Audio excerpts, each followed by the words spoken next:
Okay so Sanjay, हम start करते हैं आज के ही अपडेट से लेकर। जैसे कि आज यूपीएससी ने आंसर की अपलोड की है। तो और उसका और कोचिंग सेंटर के आंसर की में बहुत ज़्यादा बड़ा एरर है। तो इसको आप कैसे देखते हैं और आप क्या बताना चाहेंगे? सबसे पहले तो आज जो आंसर किया है उसको देख के एक तरीके से ये पता लगता है कि जो क्वेश्चंस जो यूपीएससी डिजाइन कर रही है, उनके जो ऑप्शन सेट कर रही है, वो कोचिंग के जो टीचर्स लोग हैं वो अपना टाइम लगा के भी सही आंसर नहीं लगा पा रहे। इनफैक्ट आई वाज सीइंग कि अराउंड 15% एरर है। मतलब हर कोचिंग के जो टीचर्स ने मिलके जो पेपर सोल्व किया उसमें अराउंड 15 क्वेश्चन गलत उन्होंने आंसर दिए हैं। सो विद टाइम थोड़ा सा पैटर्न जो है वो चेंज होता जा रहा है। सो लेट्स होप कि इस बार का किस तरीके का पैटर्न आएगा, but I think this is not the right thing for UPSC aspirants, क्योंकि जब कोचिंग वाले ही पूरा टाइम लेके क्वेश्चन सोल्व नहीं कर पा रहे तो एस्पिरेंट्स के लिए तो बड़ा मुश्किल होता जा रहा है। तो जैसे पीवाईक्यू को लेकर बहुत लोगों के डिफरेंट डिफरेंट व्यूज़ रहते हैं।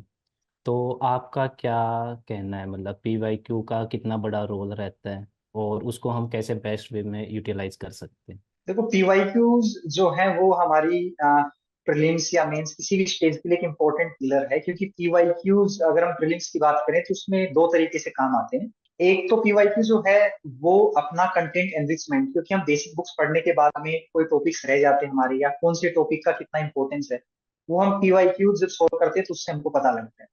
तो ये तो एक पहला एडवांटेज है। दूसरा और एक सबसे इंपॉर्टेंट एडवांटेज मेरे को ये लगता है उसका कि हम पीवाईक्यूज सोल्व करने के बाद में यूपीएससी किस तरीके से ऑप्शन सेट कर रही है वो हम पैटर्न को एनालिसिस कर पाते हैं, और फिर उसके बाद में उसको अप्लाई करके जो हम लॉजिकल गैसेज जो बोलते हैं, वो लॉजिकल गैसेज पीवाईक्यू के बेसिस पे हम लगा सकते हैं। तो इसलिए पीवाईक्यू का फायदा दो तरीके से, एक तो हमारा कंटेंट मिलता है जो टॉपिक्स और रिपीट होते हैं, और दूसरा जो हम जो कैलकुलेटेड रिस्क जो हम लेते हैं, एक सेट पैटर्न होता है जो हर ऑप्शन का यूपीएससी जो डिजाइन करती है, तो दोनों तरीके से हेल्प करता है। तो इसी के रिगार्डिंग एक स्टूडेंट की क्वेरी थी कि क्या 12 साल के पीवाईक्यू करके is it enough for prelims? तो आप उनको क्या बताना चाहेंगे? देखिए, अभी क्योंकि प्रीलिम्स में सिर्फ अराउंड 35 डेज ही बाकी हैं, है ना, हम्म। तो आई वुड से कि अभी अगर आप जितना पीछे जाएंगे तो उतना मुश्किल होगा, क्योंकि 12 साल की पीवाईक्यूज करना मीन्स आपको टाइम डिवोट करना होगा।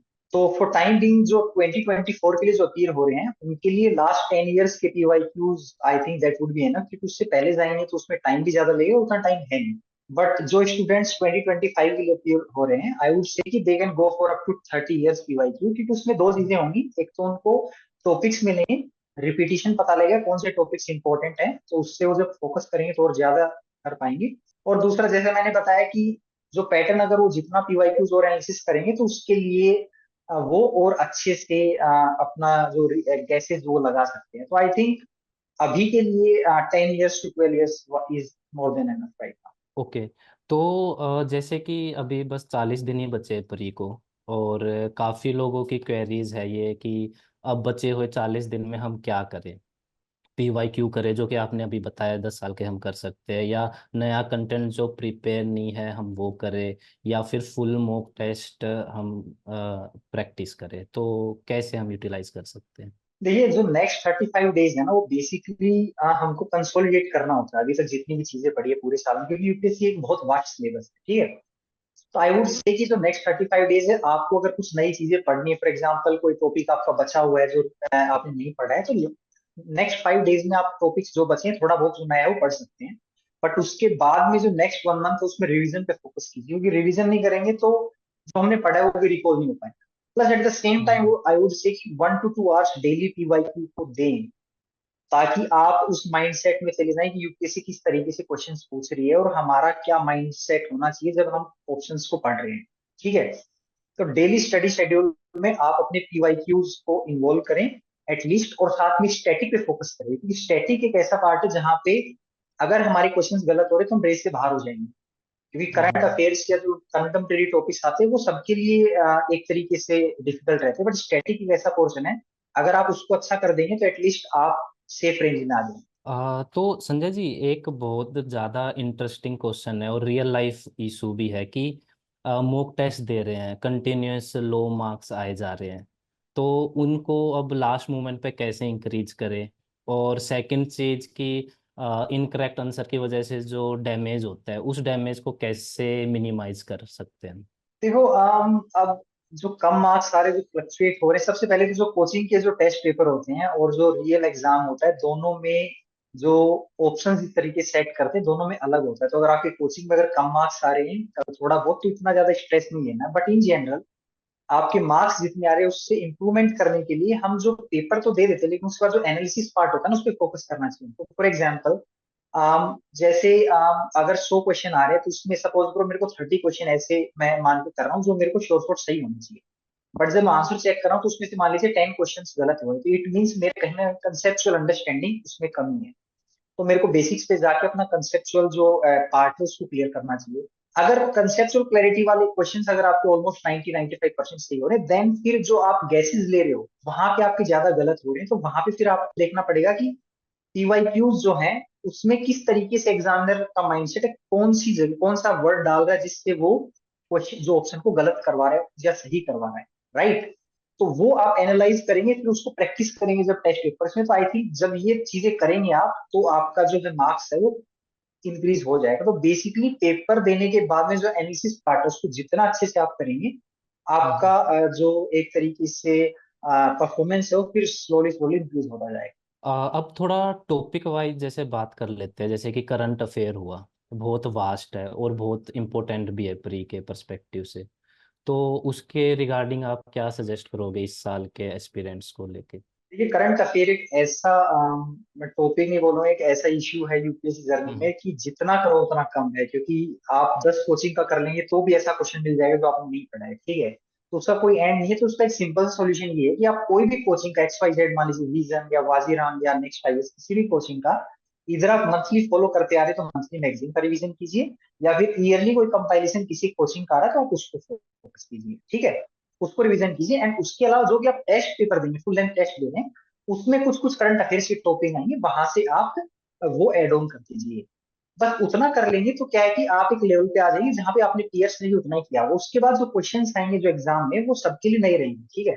तो वहां पे आपको फिर लॉजिक अप्लाई करना होगा, जो एजुकेटेड गैस जो लेना पड़ेगा, अगेन बेस्ड ऑन जो पीवाईक्यूज किस तरीके से ऑप्शंस आते हैं उसके बेसिस पे। तो आई थिंक कोई सोर्स फॉलो करिए और साथ में हम्म। टेस्ट पेपर करिए, वहां से कुछ एडिशनल क्वेश्चन मिल जाएंगे। तो आई थिंक वही है। और उसके अलावा इधर उधर भागने की जरूरत नहीं है कि मैंने 10 कोचिंग का पीवाई कर लिया, तो उससे कोई फायदा नहीं। ठीक है संजय जी। संजय, एक स्टूडेंट का बिल्कुल क्लियर कट क्वेश्चन था कि प्री के रिगार्डिंग बजट और जो इकोनॉमिक सर्वे वाला टॉपिक होता है, वो करना चाहिए या नहीं करना चाहिए? देखिए, बजट जो है वो इकोनॉमिक्स पॉइंट ऑफ व्यू से काफी इंपॉर्टेंट हो जाता है, क्योंकि उसमें अपना टैक्स, डायरेक्ट डायरेक्ट टैक्स, पैसा कहाँ से आता है कहाँ से जाता है, उसका शेयर वगैरह होता है ना, कुछ कुछ नई स्कीम्स आती हैं। तो अभी बजट पढ़ेंगे या इकोनॉमिक सर्वे पढ़ेंगे उसके लिए तो टाइम नहीं है, लेकिन कुछ कोचिंग का एक test paper, for example Vision का मेरे को याद है कि एक टेस्ट पेपर वो स्पेसिफिकली बनाती है जिसमें बजट और इकोनॉमिक सर्वे के ऊपर वो बेस्ड रहता है। तो अराउंड 100 क्वेश्चन अगर आप उस पेपर के कर लेंगे, उसको एज ए नोट्स यूज कर लेंगे, तो I think that is more than enough. उसके अलावा कुछ करने की जरूरत नहीं, क्योंकि जो भी पॉसिबल क्वेश्चंस जो बन सकते हैं वो पूछ लेते हैं और सॉल्यूशन में दे देते हैं। तो आई थिंक किसी ने अगर बजट या इकोनॉमिक सर्वे नहीं पढ़ा है, तो I think they can go for that test. उसका एग्जैक्ट नंबर तो मेरे को याद नहीं है, बट विजन देता है इस तरीके से। ओके ओके, तो होपफुली ये क्लियर हो गया होगा जिसका भी क्वेश्चन था। हम्म। ऐसे ही एक यश जी का क्वेश्चन आया था कि हिस्ट्री में उनको बहुत ज़्यादा ट्रबल हो रही है। तो यश जी के लिए कोई अगर सजेशन कैसे टैकल की जाएगी? देखिए, हिस्ट्री के लिए जो है ना, हिस्ट्री में एक्चुअली 3 पार्ट होते हैं, एंशियंट, मिडिवल और मॉडर्न हिस्ट्री वाला ना। तो जो मॉडर्न हिस्ट्री वाला पार्ट है उसके लिए मोस्टली 90% या मैं बोलूंगा कि ऑलमोस्ट सभी एस्पिरेंट्स स्पेक्ट्रम फॉलो करते हैं। तो आई थिंक स्पेक्ट्रम आप फॉलो कर सकते हैं, वहां से एक तरीके से स्टोरी के फॉर्म में आपको पता लग जाएंगी चीजें। इनफैक्ट आज के दिन तो स्पेक्ट्रम की समरी भी यूट्यूब पे मिल जाएगी आपको। तो अगर आपको कोई चैप्टर समझ में नहीं आ रहा है, तो आप यूट्यूब पे अगर टाइप करेंगे तो वहां से आपको समरी भी बता देंगे, उसका जो क्रक्स वो बता देंगे। और एंशियंट और मिडिवल के बहुत सारे सोर्सेज है, बट आई वुड से कि तमिलनाडु हिस्ट्री का जो ओल्ड टेक्स्ट है, 11th क्लास का आता है एक, उसमें एंशियंट मिडिवल पूरा एक तरीके से 17-18 चैप्टर में समराइज फॉर्म में दे रखा है। तो आई थिंक वो कर लेंगे तो एक तरीके से आइडिया लग जाएगा कि हमको क्या है एंशियंट और मिडिवल हिस्ट्री में। उसके बाद में पीवाईक्यूज करिए, किस तरह के क्वेश्चन आ रहे, वहां से आपका एडिशन हो जाएगा। तो ज्यादा इधर उधर मत भाइये कि हिस्ट्री इतना वास्ट है, जितना करेंगे फिर भी कोई एक नया क्वेश्चन आ जाएगा, राइट। तो आप हम्म। दो सोर्स रखिए, तमिलनाडु हिस्ट्री का एक जिसमें ancient medieval and this spectrum, और उसके बाद पीवाईक्यू फॉलो करिए। आई थिंक उससे आपका ऑलमोस्ट कवर हो जाना चाहिए। फिर एक दो जो बाउंसर आए वो सबके लिए आएगा, तो उसमें ज्यादा जाने की जरूरत नहीं है। तो एक क्वेश्चन सी सेट का भी डिस्कस कर लेते हैं संजय जी, कि जैसे पिछली बार तो काफ़ी लोगों की टेंशन बढ़ा दी थी और काफ़ी लोगों को नुकसान भी हुआ है, काफ़ी ज़्यादा हार्ड बना था पिछले साल। तो मे बी अगर ये कंटिन्यू रहता है तो उसके लिए आपकी स्ट्रेटेजी या सजेशन क्या रहेंगे इस साल के एस्पिरेंट्स के लिए? डेफिनेटली कि सी सेट एक ऐसी चीज है जो कि over the period of 4 to 5 years काफी उसका जो लेवल है वो इन्होंने टफ कर दिया है। इनफैक्ट लास्ट ईयर तो इट वाज लाइक कि एक अलग ही लेवल पे आ गया था सी सेट। तो एंड स्पेसिफिकली जो आर्ट्स बैकग्राउंड के स्टूडेंट्स हैं उनके लिए काफी डिफिकल्टी होती है। तो इसके लिए आई वुड से कि सिंस अगर आप इस प्रीलिम्स में अगर आप जा रहे हैं तो सबसे पहले तो आप डेली बेसिस पे आधे से 1 घंटा अपना उस पे सी सेट पे फोकस कीजिए। और वो किस पे फोकस करना है उसके लिए देखिए, सी सेट में 3 पार्ट होते हैं। एक रीजनिंग को रीडिंग कॉम्प्रिहेंशन होता है, एक अपना रीजनिंग होता है, और तीसरा मैथमेटिक्स वाला होता है। ठीक है, तो जो आर्ट्स बैकग्राउंड वाले स्टूडेंट है उनको मैथमेटिक्स थोड़ा डिफिकल्ट लगता है, but reading comprehension and reasoning वाला जो पार्ट है दैट इज डूएबल और वो कर सकते हैं। ठीक है, तो आई वुड से कि और इनफैक्ट रीड जो रीजनिंग वाला पार्ट है उसमें अगर आप करेंगे तो सही होने के चांसेस भी ज्यादा रहते हैं, क्योंकि उसमें आंसर या तो आएगा या नहीं आएगा। तो I think reasoning and reading comprehension पे फोकस करेंगे तो चीजें हो जाएंगी। And with in reading comprehension भी आपको ऐसे नहीं कि बस पैसेज पढ़ा और आप क्वेश्चन पढ़ के लग गए, उसमें भी स्पेसिफिक कीवर्ड्स होते हैं। फॉर एग्जांपल अजम्पशन पूछा है या फिर क्रक्स ऑफ द मैसेज पूछा है, जो पैसेज पूछा है, तो उनका एक स्पेसिफिक मीनिंग होता है। अजम्पशन मीन्स राइटर लिखते टाइम उसके माइंड में क्या है, वो क्या अज्यूम करके चल रहा है। तो उसके लिए बेस्ट ये है कि आप एक दो यूट्यूब वीडियोस में देख लीजिए कि उन वर्ड्स का मीनिंग क्या होता है, तो वहां पे आपको मिल जाएगा। आप डायरेक्ट लिखिए सी सेट रीडिंग कॉम्प्रिहेंशन यूपीएससी, और एक दो वीडियोस देख लेंगे तो आपको पता लग जाएगा कि मेरे को कैसे फोकस करना। और फिर पीवाईक्यूज को ही फोकस करिए, जो कोचिंग वाला नहीं है, लास्ट के 10 साल का सी सेट का पीवाईक्यू उठाइए और उन्हीं पे प्रैक्टिस कीजिए, तो वहां से आपका वो हो जाएगा डबल। तो अगर आप इन दोनों को अच्छे से कर लेंगे तो मैथमेटिक्स ना भी करेंगे तो भी आपका यहाँ से कवर हो जाएगा। और फिर भी अगर आपका यहाँ पे नहीं हो रहा तो फिर मैथमेटिक्स में कुछ एकदम इजी क्वेश्चन आते हैं जो आप थोड़ा सा प्रैक्टिस करके वीडियोस देख के समझ सकते हैं। फॉर एग्जांपल रिमाइंडर वाले, है ना, या हम्म। फिर बेसिक सिंपल इंटरेस्ट वाले, तो आप वो कर लेंगे तो I think that would be good enough. तो संजय जी, हमने मतलब जैसे काफ़ी एक एक सब्जेक्ट टाइप हमने डिस्कस किया, और काफ़ी सारे सब्जेक्ट्स भी है प्रीलिम्स में, उसके अलावा पीवाईक्यू भी है ना, उसके अलावा करंट अफेयर्स भी है, उसके बाद सी सेट भी है। तो जो लास्ट के 35-40 दिन रह गए हैं, इन सबको कंबाइन करके कुछ एक आप गाइडेंस देना चाहो, कैसे मैनेज कर सकते हैं? देखिए, लास्ट के जो 35 दिन है इसमें आपका मेजर फोकस सबसे पहले तो आपको अपनी इन जनरल स्ट्रेंथ और वीकनेसेस सबको पता होती है कि मेरे को कहाँ पे मेरा वीकनेस है, कहाँ पे स्ट्रेंथ है। तो फॉर एग्जांपल अगर मैं इन जनरल बताऊं तो क्या करेंगे, फॉर एग्जांपल जैसे पॉलिटी में सब्जेक्ट पढ़ा रहा हूँ, तो पॉलिटी में ऐसा नहीं कि मेरे को सारे पूरे सब्जेक्ट्स पूरे टॉपिक्स में डाउट हो, और फॉर एग्जांपल कुछ टॉपिक्स मेरे को हार्ड लगते हैं जो कि मेरे को लास्ट मिनट पे रिवीजन करना है। राइट, बीपीएसपी हो गया ना, कुछ टॉपिक्स है जो मेरे माइंड में रहते हैं, उनके क्वेश्चंस मेरे सही रहते हैं। तो फॉर एग्जाम्पल अभी आप पॉलिटी का रिवीजन कर रहे हैं तो एक पेज ले लीजिए ब्लैंक, और वहां पे जो पॉलिटी में जो आपको टफ टफ टॉपिक्स लग रहे हैं जो आपको लास्ट मिनट पे रिवीजन करना है, वो टॉपिक्स का सिर्फ पॉइंट वाइज लिख लीजिए वहां पे। ऐसे इकोनॉमिक, सोसाइटी, ऐसी सब सब्जेक्ट कर लीजिए, और फिर लास्ट के 10 दिन में सिर्फ उन्हीं टॉपिक्स को बार बार रिवीजन कीजिए जिनमें आपको डिफिकल्टी लग रही है, जो आप भूल जाते हैं। और eight the same time daily basis पे अराउंड 1 to 2 आवर्स पीवाईक्यूज पे डिवोट करिए, क्योंकि पीवाईक्यूज से आपको फेमिलियरिटी आएगी। ठीक है, 1 to 2 आवर्स आपको सी सेट पे देना। अगर सी सेट आपको डिफिकल्ट लग रहा है, आपका आर्ट्स बैकग्राउंड है और आपको उसमें अभी भी अगर आप मार्जिन पे है तो आई थिंक ये। और उसके अलावा अगर हम पेपर्स की बात करें तो अभी 2 से 3 पेपर आप और लगा सकते हैं एट मैक्स आप मई के एंड तक, बट जून में फिर आप पूरा एकदम रिवीजन मोड पे ना कुछ नया पढ़ना है। तो I think that would be enough. काफ़ी डिटेल में आपने बताया संजय जी, होपफुली ये मतलब काफ़ी मदद करेगा। ठीक है संजय जी। अब हम जैसे चैट्स में काफ़ी क्वेश्चन पूछ रहे हैं काफ़ी लोग, तो अब हम लाइव उन्हीं से पूछेंगे क्वेश्चन आपके लिए। तो जिस जिसकी क्वेरीज है या जिसने चैट में लिखा है हमने कवर नहीं किया, वो प्लीज़ आप हैंड रेज कर दीजिए, मैं एक एक करके आपको अनम्यूट करता हूँ, आप डायरेक्टली संजय से बात कर सकते हैं। सो धर्मेश जी। हाँ धर्मेश जी क्वेश्चन पूछेंगे संजय अब। हाँ बोलिए धर्मेश। जी नमस्ते सर। सर मेरा जो मतलब क्वेश्चन था वो ये था सर कि जो जियोग्राफी के लिए जो रिसोर्सेस आते हैं हमें 2025 में देना है अटेम्प्ट फर्स्ट अटेम्प्ट। तो जो जियोग्राफी के रिसोर्सेस होते हैं सर, उसको मैंने कई बार मतलब एनसीईआरटी हमने कंप्लीट कर लिया है। उसके बाद स्टैंडर्ड बुक में मैंने माजिद हुसैन को भी मतलब एक दो बार मैंने रीड किया है। इसके बावजूद भी जब हम सर प्रीवियस पेपर को जब मतलब सॉल्व करते हैं, तो कई सारे ऐसा टॉपिक मिल जाते हैं सर जो कभी हमने पढ़ा ही नहीं है। जैसे एक मेंटल प्लूम नाम के आया था 2018 में क्वेश्चन, प्रीवियस पेपर में का है। मेंटल प्लूम ना एनसीईआरटी में है सर, और ना ही मतलब स्टैंडर्ड बुक में है। तो उस टाइप की कोई शब्द मिल जाता है, मतलब वर्ड मिल जाता है, उसको कैसे मतलब डील करें, इसमें बड़ी प्रॉब्लम हो जाती है। देखिए, इसको आप ऐसे कर सकते हैं, जैसे आपने एनसीईआरटी पढ़ ली ना, तो एनसीईआरटी आपका बेसिक टेक्स्ट हो गया। उसके बाद में जैसे आपको मेंटल प्लूम आ गया, तो आप क्या करिए, आप इंटरनेट पे जाइए, मेंटल प्लूम्स यूपीएससी लिख दीजिए, तो कोचिंग के लिंक्स मिल जाएंगे आपको, जहां से आपको उसके बारे में नॉलेज मिल जाएगा ना। तो वो आप नोट डाउन कर लीजिए, है ना।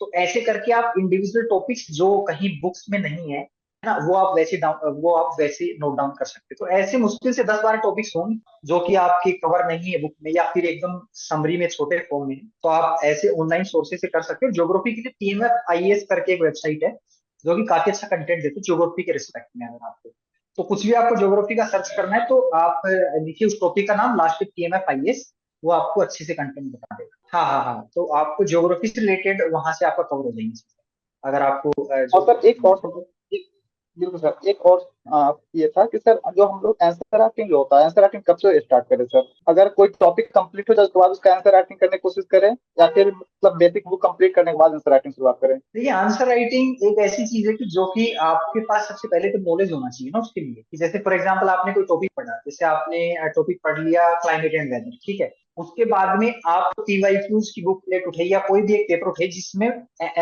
वेदर एंड क्लाइमेट के ऊपर क्वेश्चन, तो आप लिखने का स्टार्ट कीजिए, ट्राई कीजिए, है ना, अपने पीयर्स को दिखाइए। तो वहां से आप स्टार्ट कर सकते हैं। अब क्योंकि आपके पास टाइम है, तो आप हाँ जब भी टॉपिक खत्म कर रहे हैं उसके बाद में उसी के बेसिस पे कुछ क्वेश्चन उठाइए और करके देखिए, दिखाइए। क्योंकि उससे फिर क्या होगा कि आपको एक पता लग जाएगा बेसिक सेंस की किस तरीके से हमको डील करना है मेंस के क्वेश्चन, राइट। तो आप कर सकते हैं वो, वेट मत कीजिए कि पूरा सिलेबस खत्म होगा तब करूंगा, नहीं, टॉपिक वाइज अगर खत्म हो रहा है उसके बेसिस पे करिए आप। ओके, अब सर ये प्री और मेंस के लिए सर कंबाइंड स्टडी करना रहता है, क्योंकि रिसोर्सेज तो सेम है। कई टॉपर से बोलते हैं कि प्री के लिए अलग, मेंस के लिए अलग। जब हमारे पास रिसोर्सेज सेम है, सारे सब्जेक्ट का सारे बुक सेम है, फिर हम प्री और मेंस को अलग अलग डिवाइड करके कैसे स्टडी करें? समय भी तो मतलब अलग ये होगा। देखिए, उसमें क्या है ना कि अगर आप मेंस के सिलेबस को उठा के देखेंगे तो सारी चीजें सेम है। फॉर एग्जांपल एथिक्स, पूरा जीएस फोर अलग है, राइट। सोसाइटी जीएस वन में जी जी जी पूरा अलग है, सोसाइटी है, राइट। उसके बाद में अगर आप देखेंगे तो अपना जीएस थ्री में कुछ टॉपिक्स हैं, सिक्योरिटी टाइप हो गया, जो कि अलग है, राइट। साइंस एंड टेक्नोलॉजी में कुछ हो गया स्पेसिफिक, बायोटेक्नोलॉजी टेक्नोलॉजी जो अलग है, ठीक है। तो मोस्टली जो स्टैटिक पोर्शन है वो तो सेम रहेगा, जो कि आपको वहीं से करना है। उसके अलावा जो एडिशनल टॉपिक्स हैं, वो आपको उस सिलेबस से पढ़ के और फिर दूसरी जगह से करना है। तो आई थिंक वो उस चीज को रेफर करते हैं कि सारा प्रीलिम्स और सिलेबस का कुछ चीज जो कन्वर्ज हो रही है वो तो सेम है। फॉर एग्जाम्पल मॉडर्न हिस्ट्री मेरे को स्पेक्ट्रम से प्रीलिम्स का पढ़ना है, उसी के लिए मेंस का पढ़ना है, राइट, है ना। बट वर्ल्ड हिस्ट्री जो है वो मेंस में ऐड हो जाती है, प्रीलिम्स से वर्ल्ड हिस्ट्री से मोस्टली क्वेश्चन नहीं पूछते हैं जनरल, है ना। तो उसको फिर अलग बिल्कुल से बिल्कुल। पढ़ना। तो इस सेंस में कि कुछ टॉपिक्स हैं जो प्रीलिम्स में नहीं है, तो उसको अलग से पढ़ना पड़ेगा। Okay sir, thank you sir, thank you. Thank you. Thank you Nadeem Ahmed को अब मैं अनम्यूट कर रहा हूँ। जी hello sir, good evening sir. Good evening. Sir मैं 2024 में प्री एग्जाम दे रहे हैं सर, और अभी 35 दिन बचे हुए हैं। और मैं सर बीजन का करंट अफेयर्स एक साल का पूरा कवर कर रहा हूँ, थोड़ा सा बाकी है। और उसका टेस्ट सीरीज भी लगा रहा हूँ, ठीक है। और पी वाई क्यू भी मैंने कर लिया है, और और थोड़े बाकी हैं, एक दो सब्जेक्ट के। अभी मैं ये इतने ही चीज मतलब मैं कर रहा हूँ। क्या सर मेरे लिए ये सही डायरेक्शन है? आई थिंक पीवाईक्यू आप कर रहे हैं, आप करंट अफेयर के लिए फॉलो कर रहे हैं, और आपका स्टैटिक पोर्शन हो रखा है, तो I think you are good to go. आप बस ये कि अभी फुल लाइन टेस्ट लगाए कि नहीं लगाए कुछ। सर फुल लेंथ टेस्ट अभी नहीं लगाए हैं, अभी मैं 2-3 दिन बाद से लगाने वाले हैं। अभी सेक्शनल टेस्ट फुल लगाए लेंथ, हुए हैं, ठीक है। हाँ, तो सेक्शनल टेस्ट लगा लिया तो इसका मतलब आपने स्टैटिक पोर्शन कर लिया है। अब थोड़ा फुल जी लेंथ टेस्ट लगेगा अगले 15 दिन में, एटलीस्ट 5-6 फुल लेंथ टेस्ट लगे, ताकि आपको आइडिया लगे कि आपकी नॉलेज को आप इम्प्लीमेंट कर पा रहे कि नहीं कर पा रहे, राइट। क्योंकि जी अल्टीमेटली तो हमको क्वेश्चन सोल्व करने हैं। अगर आप पढ़ते ही रहेंगे, अगर आप क्वेश्चन सोल्व नहीं करेंगे, तो एग्जाम में कैसे करेंगे डायरेक्ट ना, क्योंकि कुछ गलतियां भी होंगी एग्जाम में क्वेश्चन सोल्व करोगे तो ना। तो इसीलिए अगले आप 15 दिन 20 दिन ये रखिए कि आप जो भी आप पढ़े हैं उसके बेसिस फुल लेंथ टेस्ट लगाइए। दो मान लीजिए वाजीराम लगा लिया, दो नेक्स्ट आईएएस, दो इनसाइट्स, इस तरीके से आप 6-7 पेपर लगेंगे, उनका एनालिसिस कीजिए, देखिए कहाँ गलती हो रही है। अगर स्टैटिक गलत हो रहे तो स्टैटिक रिवीजन कीजिए, है ना। तो उस तरीके जी से फिर आपका स्ट्रेटजी चेंज हो जाएगा। बट आपने क्योंकि ये चीजें कवर कर ली है तो आपको प्रैक्टिस की जरूरत होगी, तो प्रैक्टिस कीजिए आप लोग, है ना। जी सर, मैंने सर सीसेट का भी टेस्ट लगाया, सीसेट में मेरा स्कोर अच्छा जा रहा है सर, लेकिन थोड़ा सा जीएस में थोड़ा सा, उसमें भी थोड़ा डर रहा है, लेकिन हाँ तो सी सेट इसका जीएस का आप वही बता रहा हूँ, फुल लेंथ टेस्ट लगाइए, फिर उसमें देखिए कैसा आ रहा है ना। जी तो क्योंकि आपने सी सेट का तो पेपर लगा लिया, वहाँ ठीक आ रहा, जीएस का सिर्फ आपने सेक्शनल लगाया है ना, तो ये फुल लेंथ लगा के देखिए, क्योंकि सेक्शनल टेस्ट में नॉलेज चेक करते हैं वो, तो कोचिंग में अगर आप यूपीएससी वाले ट्रिक्स लगाएंगे तो काम नहीं करेंगे, समझ रहे हो आप। तो इसलिए आप जीएस पे फोकस कीजिए, फुल लेंथ टेस्ट लगा के, तो वहां पे जो पीवाईक्यू भी आपने किया वो भी नॉलेज काम आएगी, ठीक है। जी सर। और सर अगर फुल लेंथ टेस्ट में अगर सर 50% मतलब मार्क्स मेरे आ रहे हैं, तो सर इस बार मैं प्री दूंगा ना? कितना कितना मार्क्स आ रहा है, 50 मार्क्स आ रहे हैं। 50%। 50%। जी 50% तो बहुत हो गया ना, 50% इसका मतलब 100 नंबर आ रहे हैं आपके, राइट। जी हाँ 100 नंबर आ रहे तब तो बहुत है, क्योंकि इस बार तो कट ऑफ 75 गया है ना। तो बिल्कुल आप उसमें बिल्कुल टेंशन मत लीजिए, आप फुल लेंथ टेस्ट दीजिए, है ना। और जी उसके जी बाद देखिए कहाँ आपकी गलती हो रही है, और रिवाइज कीजिए, क्योंकि आपने ये सारी चीजें कर ली तो आपका फोकस प्रैक्टिस पे रहना चाहिए, तो प्रैक्टिस करो, रिवीजन करो। जी सर। ठीक है ना जी। All the best.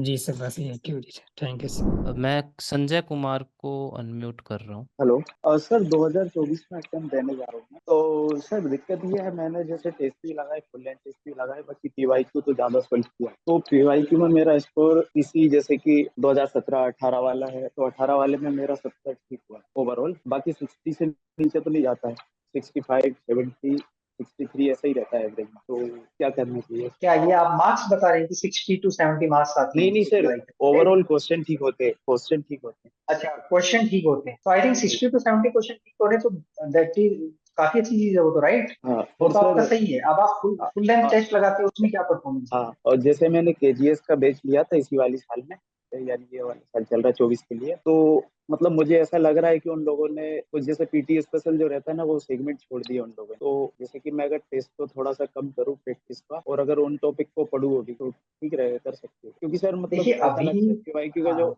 हाँ पीवाईक्यू का जो एनालिसिस किया ना, अगर हमारे पास डाटा रहता है तो हम उसके बेस पे मतलब सोल्व कर सकते हैं उधर पीटी में। देखिए इसमें देखो, क्योंकि पीवाईक्यू आपने कर लिया है, ठीक है, तो पीवाईक्यू वाला पार्ट जी आपका हो चुका है। अभी आपको कहाँ आपको वीकनेस लग रही है ना, उस पर फोकस करना है। फॉर एग्जाम्पल, अगर आपको लग रहा है कि स्टैटिक वाले क्वेश्चंस आपके गलत हो रहे हैं, जो आप फुल एंड स्टैटिक लगाएंगे, तो आप स्टैटिक पे ज्यादा टाइम दीजिए। वहां पे अगर कुछ लूप होल्स है, कुछ गैप्स है, तो उनको कम फिल कीजिए, ठीक है, फिल कीजिए। अगर आपका स्टैटिक पोर्शन सही है, आपका करंट अफेयर्स के क्वेश्चन गलत हो रहे हैं, तो आप वहां पे काम कीजिए। हाँ सर, करंट में ही दिक्कत आ रही है थोड़ा सा, क्योंकि विजन का तो मैंने किया नहीं, और टाइम भी नहीं मैं भी इतना इस वक्त 33 दिन में। ठीक है। बाकी पढ़ा है कि केजीएस में उन लोगों ने पढ़ा है, यानी कि दिसंबर तक का पढ़ा है, बाकी अप्रैल तक का भी पढ़ा है, तो उससे काम चल जाएगा। और हाँ देखिए, मैंने वही बोला था ना, करंट अफेयर वाला कोई भी कोचिंग का उठा लीजिए आप, करंट अफेयर ना।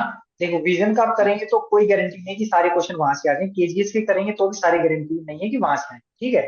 किसी कोचिंग की तरफ से पूछा जाए, किसी की तरफ से पूछा जाए, या फिर कहीं और से ही आ जाएगा, ठीक है। बट एक और खुद को एक सेटिस्फेक्शन हो कि मैंने कहीं से करंट अफेयर किया है, तो आप केजी से करिए, तो I think that is good enough as well. उसके बाद आप फुल एंड टेस्ट लगे, वहां से कुछ करंट अफेयर के टॉपिक आएंगे, तो वो एडिशन हो जाएगा आपका। और सर प्लस ऑप्शनल का थोड़ा मेरा छूट गया था, यानी कि हिस्ट्री मैंने भरा है, ये फॉर्म में ओटीआर भरा था, मैं ओटीआर में जब फॉर्म फिलअप किया था, तो यानी एनसीईआरटी मेरा क्लियर हो पाया था। मिडाइवल, मॉडर्न और वर्ल्ड हिस्ट्री, यानी ये 3 सेगमेंट बचे हुए, तो आता है मन में, लगता है कि मतलब क्या स्किप करने का ये मन भी आप करता है किसकी इसको बात कर लेके। रहे हैं, मेंस मेंस की बात कर रहे हैं आप। जी जी सर, जी मैं इसका। मेंस में, अच्छा आपका ऑप्शनल हिस्ट्री है। जी तो देखिए ऑप्शनल का तो अब तो आप नहीं सोच सकते हो, अभी तो प्रीलिम्स, अपना सबसे पहला टारगेट तो प्रीलिम्स क्लियर करने का होना चाहिए, राइट। जी प्रीलिम्स जब हो जाएगा तो उसके बाद में अपन को अराउंड 3 महीने से भी ज्यादा टाइम मिलेगा, तो वहां पे अगर आपको कुछ टॉपिक छूटे हुए हैं हिस्ट्री में, तो आप वहां से कवर कर सकते हो इस टाइम पे। और क्योंकि आपका जीएस वाला ऑप्शन है, तो ऐसा नहीं है कि आपको अलग से टाइम देना पड़ेगा, राइट। तो आप उस टाइम, आई थिंक उस टाइम रहता है काफी टाइम, जब आप कवर कर सकते हैं, कोई दिक्कत नहीं है। बट अभी आप मत सोचिए आप उस चीज पे, कि अभी तो प्रीलिम्स पे फोकस कीजिए आप। नहीं सर, मैं सोच रहा था कि स्किप कर देते, ऑप्शनल नहीं हुआ था तो। अच्छा, अटेम्प्ट स्किप करने का सोच रहे हो। जी नहीं नहीं, अटेम्प्ट स्किप करने का क्यों सोच रहे हो, मतलब मैं वही बता रहा हूँ, सिर्फ अगर आपका थोड़ा सा पोर्शन बचा हुआ है है ना? हाँ कौन सा अटेम्प्ट आपका, ये पहला? ये पहला तो मैंने दिया था पिछली बार, बाकी ये सेकंड। ये सेकंड? हाँ तो ठीक है, कोई दिक्कत नहीं है। अगर आपका कितना पोर्शन छूटा हुआ हिस्ट्री का? ठीक है, मैं बता रहा हूँ ना सर, जैसे मिडाइवल पूरा है, या कि मैंने जीएस के लिए तो पढ़ा था, वो मॉडर्न भी पढ़ा था, जीएस के लिए वर्ल्ड भी पढ़ा है, बाकी वर्ल्ड का मेरा मैं बताऊँ कुछ छूटा हुआ है। तो बाकी ओवरऑल ये तीनों सेगमेंट होते हैं, यानी मॉडर्न हो गया अपना, मिडाइवल हो गया और वर्ल्ड हिस्ट्री हो गया, बाकी एंशिएंट मेरे कंप्लीट। तो अब उसको तो आपको देखिए वहां पे फिर मेंस के टाइम पे आपको एक्स्ट्रा मेहनत लगानी पड़ेगी, बात ये है ना। अगर आप वहां पे थोड़ा, अगर आपको अपने आप को एक्स्ट्रा पुश कर पाएंगे तो कवर हो जाएगा वहां पे, कोई दिक्कत नहीं होगी। 3 महीने के अराउंड टाइम रहता है, that is more than enough अगर आप वहां पे करेंगे सही से यूटिलाइज तो, है ना। तो तो स्किप मत देना चाहिए करिए, उस पर। गैप आ जाएगा पूरा 1 साल का, आपका गैप आ जाएगा, राइट। और अगर आपका मान लीजिए प्रीलिम्स होता है तो एक तरीके से आप उस मोड में आएंगे, 3 महीने इंटेंस प्रेपरेशन करेंगे, मेंस लिखेंगे, है ना, तो उसका बहुत फर्क पड़ता है, समझ रहे हो आप। जी जी सर। तो आई थिंक देना चाहिए आपको, अनटिल अनलेस अगर आपने एकदम ही सोच लिया कि मेरे को बिल्कुल नहीं देना है। आई थिंक क्योंकि आप उस प्रोसेस में रहेंगे, उस लूप में रहेंगे, आपको मौका मिला तो आप इंटेंस प्रेपरेशन में जाएंगे, तो उसका बहुत बेनिफिट मिलता है। लेकिन अगर आप सोच रहे नहीं हैं अगले सर, 8 साल दूंगा, तो आप लेथार्जी बन जाते नहीं मतलब सर मैं ऐसा मेरा मानना ऐसा है कि जैसे हम अगर किसी चीज को, यानी पीटी और मेंस या मतलब अलग अलग नहीं लगता मुझे, ये जैसे पीटी अलग है या मेंस अलग है, तो कहीं ना कहीं मैं सोचता हूँ कि ये टाइम पीटी नहीं होता है संयोग से, तो टाइम वेस्ट, 3 महीने देखो बढ़ेंगे तो। टाइम वेस्ट नहीं होता है। देखो एक्चुअल में क्या होता है ना कि दोनों चीजें ऑलमोस्ट सिमिलर हैं, लेकिन कुछ चीजें इसमें अलग भी हैं। लेकिन क्या है कि अगर आप सिर्फ और सिर्फ आपका हिस्ट्री का कुछ पोर्शन बचा हुआ है तो स्किप मत करें, है ना। उसके लिए रीजन ये है कि वो आप कवर कर सकते हैं। 3 महीने बहुत टाइम होता है अगर आप सोचे उस तरीके से तो, ठीक है। ठीक। और उससे आपका जीएस वाला भी तो हिस्ट्री का कवर हो रहा है ना, तो वो भी आपका कवर होगा। तो इसलिए हाँ अगर आप सिर्फ ये सोच रहे हैं कि टाइम नहीं मिलेगा तब मैं स्किप कर रहा हूँ, तो वो बात नहीं होगी, सिर्फ टाइम मिलेगा, बात ये। तो ठीक है सर, दे देते हैं। बिल्कुल बिल्कुल दीजिए, अच्छे से दीजिए ना। ठीक है sir, thank you sir. Thank you everyone for joining us. And finally, Sanjay ji, thank you for to you also. और आपने इतना टाइम दिया तो उसके लिए बहुत बहुत धन्यवाद, and all the best for your future. Thank you Ankit, and thank you all the students. Thank you.